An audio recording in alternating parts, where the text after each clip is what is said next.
첫 강아지는 순돌이에요. 좀 오래 살았어요. 27살까지 살았었고요. 국내 최장수견으로 동물농장을 인터뷰했었는데 그때 이제 좀 알려졌었고요. 지금 현재는 고양이 2마리, 강아지 2마리 이렇게 같이 살고 있고요.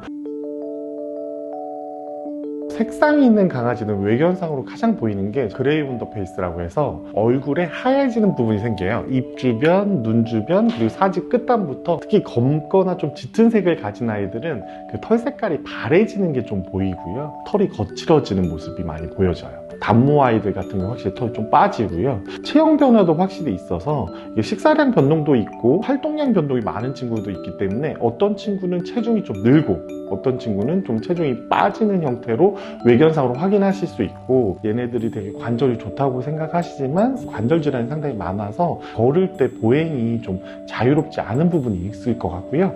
강아지들이 의외로 귀가 빨리 어두워져요. 그리고 눈도 백내장이라는 노령성 질환을 빼더라도 핵경화증 같은 것 때문에 눈이 흐릿해지거든요. 보호자들이 이제 많이 느끼시는 게 저녁 산책 때 아이들이 산책하다가 헤매요. 보호자가 잘 보이지 않고 보호자 목소리가 잘 들리지 않으니까 빛이 없는 곳에선 좀 잘 헤매는 모습을 보여주거든요. 사실 정신도 늙어요. 노령성 인지장애 증후군이라고 해서 이제 치매라고 저희가 많이 표현하죠. 그래서 아이가 좀 길을 잃는다, 밤에 집에 불 꺼졌는데 헤매고 다닌다, 이런 거 있고요. 보호자님이랑 상호작용이 좀 바뀌어요. 보통 보호자님의 사이가 좋았는데 보호자님 좀 멀리하는 경우도 있는데, 이건 반대로 말해서 약간 독립적 인정 친구가 과잉되게 의존할 수도 있어요. 또 심해지면 우리 집 강아지 화장실 너무 잘 가렸는데 화장실 좀 못 가리네, 불안 증상 같은 것도 좀 보이고, 눈이 좀 어두워지고 귀가 어두워지는 게 되게 빨라요. 그럼 뭘로 살아가야 될까요? 코요. 냄새. 저희는 냄새라는 게 되게 중요한 감각이라는 걸 가끔은 잊어요. 근데 얘네들한테 아주 중요해요. 왜냐하면 태어났을 때도 눈이 뜨이지 않고 귀가 뜨이지 않던 시절에도 냄새로 엄마를 알아보기도 하고요. 반려동물의 경우에서는 후각이 기억이랑 연결이 돼 있어요. 그래서 기억하는 단서예요. 잘 보지 못하거나 잘 듣지 못한다면 냄새로 뭔가를 주시는 게 좋아요. 특히 뭐 백내장 때문에 실명됐거나 그런 친구들 같은 경우에는 좀 안전한 곳과 불안전한 곳을 냄새로 또 구분하기도 하거든요. 안전한 곳은 바닐라 향이나 친구가 좀 선호하는 냄새를 좀 준비해 두시고, 아이가 가면 안 되는 쪽 시트러스 향 계열의 신향 같은 거 도움이 좀 되실 것 같고요. 저희 어르신들도 최신의 휴대폰 사주시면 원래 기존 휴대폰 쓰시는 거 좋잖아요. 새로운 거에 아이가 적응하는 게 힘들어요. 그래서 만약에 이사나 가구 배치는 최대한 원래 아이가 익숙한 대로 유지해 주시는 게 좋고요. 근육 긴장감이나 관절염 같은 게 있기 때문에 좀 몸을 좀 따뜻하게 해주시거나, 그리고 계단 같은 건 또 스텝 같은 거 준비해 주시는 게 너무 좋고, 추가로 말씀드리자면 이제 항산화제를 꼭 준비해 주시라. 그 아이들이 산화 능력이 떨어져서 저희들보다 수명이 좀 짧은 경향이 있거든요. 노령에서의 노화를 조금 늦추는데 약간의 도움을 받을 수 있고, 또 삶의 질을 개선하는 데도 도움이 되기 때문에 항산화제를 좀 챙겨 먹이시라고 말씀드리고 있고요. 이빨 닦는 거 먼저 챙겨주시라고 말씀드리고 싶어요. 아이들이 이빨이 뾰족뾰족해가지고 충치는 별로 없어요. 아이들이 입에 저희 아밀라제, 뮤타제 그런 생물 시간에 뱉던 소화 효소가 없어요. 근데 소화 효소가 없으면 치석이 더 빨리 쌓이거든요. 오늘 PD님이 식사하시고 나서 이빨 안 닦으시면 치석이 3주 정도에 쌓일 거예요. 강아지는 오늘 먹은 음식이 3일이면 치석으로 바뀌어요.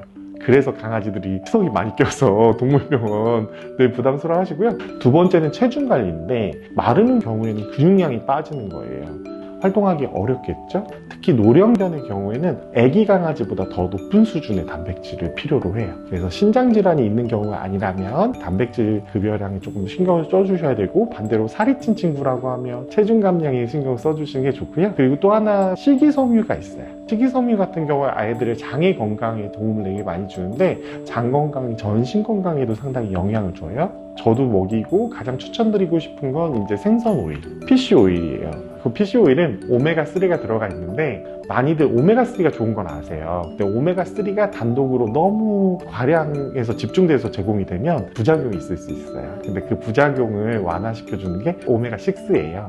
그래서 자연 상태에서는 오메가3랑 6가 다 같이 존재하기 때문에 자연 상태에 있는 PCO를 권하는데 그 영상을 보고 계신 시청자분들 그럴 수 있어요. 아니 수의사 양반, 오메가3, 6는 들기름에도 있고 참기름에도 있고 근데 굳이 냄새나는 생선 오일 주라는 거야. 근데 식물에 존재하는 오메가3, 6는 반려동물이 몸에서 쓸 수 있는 활성산으로 전환하지 못해요. 저희는 전환 요소가 풍부해서 오늘 PD님께서 들깨가루국수 드시면 오메가3가 충분히 충전이 되실 텐데 아이들의 경우에는 식물에 있는 오메가3를 잘 전환할 수가 없어요. 그래서 친구들한테 가장 적합한 거는 생선 오일이에요. 치아 건강, 체중 관리, 그리고 식이섬유 챙겨주시고 오메가3와 6가 풍부한 피쉬오일 같은 거 챙겨주시면 되게 좋겠다. 너무 좋네요. 네네. 임종 신호가요. 보통 이제 일상의 가장 기본적인 것들이 안 되는 거죠. 먹는 게 안 되고, 물을 마시는 게 안 되고, 소변을 보는 게 안 되고, 대변을 보는 게 안 되고, 생체에 대한 어떤 반응들이 늦어지거나 이것들이 잘 나타나지 않게 되는 거죠. 저희 27살 춘돌이를 떠나 보낼 때도 아이가 점점 약해지고 있다는 생각은 했어요. 하지만 떠난 날 전날 아침만 해도 평소랑 크게 다르진 않았거든요. 노령견들이 의외로 여러분들이 생각하시는 것처럼 막 활달하다가 갑자기 나빠지는 게 아니에요. 노령견 보호자님들 공통적으로 말씀하셨던 게 있어요. 집에 오면 일단 숨을 죽이고 아이가 누워있는 데까지 가서 배에서 숨이 오르락 내리락 거리는지 확인하신다고. 왜냐하면 아이들이 나이 들면 보호자님 배웅도 안 해요. 집에 오시면 마중도 안 해요. 그리고 자기 정말 필요할 때만 움직이거든요. 정말 건강한데 나이만 든 친구고 이 아이가 점점 떠나갈 시기가 다가온다면 활동량이 정말 엄청나게 줄어요. 그래서 이제 슬슬 준비를 해야겠구나 라는 생각을 하실 수 있게 될 것 같아요. 보호자님들이 아이들이 떠나면 되게 힘들어 하시죠. 되게 당연한 거예요. 그런데 그렇게 노화되는 모든 과정을 보면서 떠나보낸 경우에는 그 아이의 마지막까지를 다 함께 해주신 거예요. 정말 사랑과 책임을 가지고 저희가 막 되게 걱정하고 무서워해야 될 증상이 아니라 나랑 이 아이의 사랑의 마무리가 되는 과정인 거예요. 과정이 무척 저희 아쉬운 건데 아쉬울 수밖에 없어요. 사랑하니까 안타까울 수밖에 없어요. 헤어지기 싫으니까. 그래서 조급해 하시지 말라고 말씀을 드리고 싶고